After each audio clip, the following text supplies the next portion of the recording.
Shares of Dow Chemical are rallying ahead this morning. The company posting lower profits and sales, but it delivered an earnings beat. And I think more important, we can start talking about Dow as perhaps a play on business bottoming and doing better in 2020. Jim Fitterling is here with us. Jim, CEO of Dow, do you like my concept of why the stock might be going up? Is that business may have bottomed, and going forward, we're going to start seeing some earnings momentum? Morning, Jim. Thanks for having me. I do think that we've seen PMI slow down for the last 4 consecutive quarters. And we saw, obviously, a step down in the oil pricing about this time last year. And since then, things have moved down. Inventories are down. You've seen some of the backlog in the industrial sector down. I think we're poised right now where any pull on the industrial sector, any kind of a tailwind with all, means that we'll get a little bit of earnings momentum and margin improvement and tightening of the supply-demand balances. What do you think about what you guys are doing in terms of product lines? I don't want to get too granular because then people say, well, what does it matter? But outlook for ethylene, outlook for urethane, and outlook for silicon, because I see signs that these are all getting better. Well, silicones are a growing area, and the consumer obviously is very strong right now. So in the silicone space, silicones show up in a wide variety of products that you use every day, and that consumer-driven demand is really pulling that chain. We have a little weakness in the siloxanes chain, but as that downstream demand grows, and we've added about 18 incremental debottlenecks in those plants this year, that's going to continue to lift earnings. In ethylene, obviously polyethylene and packaging is the biggest driver for that sector. We continue to see strong consumer demand, and we continue to see strong demand in Asia. We were up double digits in Asia and in China this quarter. I continue to see that growing, obviously changing too as we move into more circular economy type products and dealing with plastics waste and recyclability. And then obviously on isocyanates, the consumer side is strong.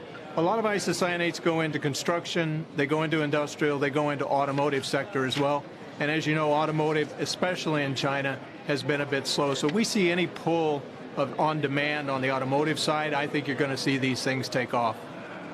I want to talk about, obviously, the environment and how the Alliance is doing on plastic waste. But I also know that you've taught us, look, it's really, there's about 10 rivers in the world that are producing it. Some of them are in China. You started in India to try to clean things up. Is there any way that China, which we should talk about as a major source of pollution, will play with the Council of Nations to cut back what is ending up in the Pacific Ocean? Well, China's taking big steps. I mean, we've seen some real commitments to doing some projects like waste-to-energy conversions and trying to close that in. And the major Chinese players have joined into the Alliance to End Plastic Waste. Sinopec is right there with us, signed on right away. Most of the large Asian players have signed on. The Alliance is up to 43 companies now, over $1.5 billion committed to go tackle this. And it's a full value chain solution, trying to look at how do we stop the waste from going out to the oceans, but also how do we stop it from going to landfill in the first place, put a value on that plastic so that people are encouraged to recycle it, bring it back into products that you use every day and into other products that haven't been invented yet, and to create a closed loop versus the linear economy, which just throws it away. All right, Jim, I want to talk about some of the legacy things that I was really hoping that we'd start seeing some real movement on. Cost savings, talking about $700 million this year. Anyway, that can get to be even more.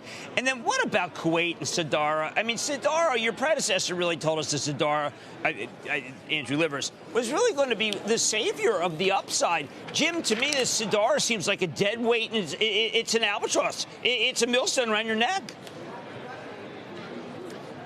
On the cost side, Jim, we completed the synergy program, the $1.365 billion, and we've also taken out $125 million year to date on stranded costs. We've got another $75 million coming out in fourth quarter, and then the last 100 will come out in the first half of 2020. So that's good. On the Kuwait side, really MEG, monoethylene glycol, commodity price margins have collapsed. And that's really what's putting the drag on Kuwait. But Kuwait, as a low-cost producer, is really good for the long term.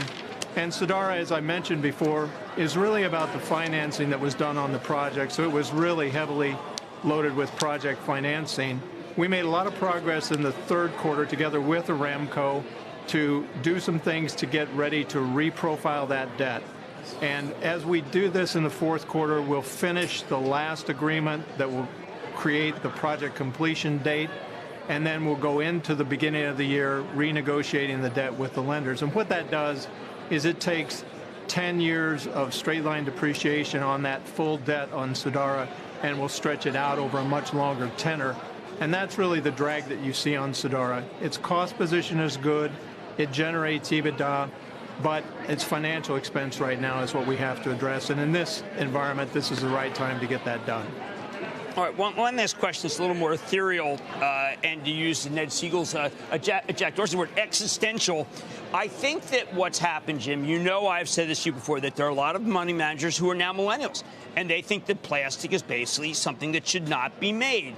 You and David Taylor have made the case to me that while you think that plastic is bad, the things that you need, the amount of energy you need, the amount of resources you need to make an alternative, frankly, make it so plastic may actually be better for the environment. Could you please explain that to people? Because a lot of people feel that's just impossible. Well, we have to manage both the plastics and the plastic waste issue and the carbon and the climate change issue, and they're interlinked. And so one of the reasons plastics has grown so much is you can make it so strong and so lightweight that you can replace much heavier materials and materials that take a lot more energy to produce. So glass, metal, even paper, for example, take 4 to 5 times as much energy to produce as plastics. And then you're transporting all of that weight over long distances, so you're burning more transportation fuel to get it there. The carbon footprint is much more.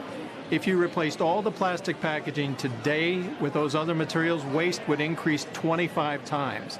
That isn't the direction we want to go. We simply need to close the loop on plastics, get it recycled, get it converted back into other materials, converted back into energy in many cases because it has a high energy value, and we have a way to do that.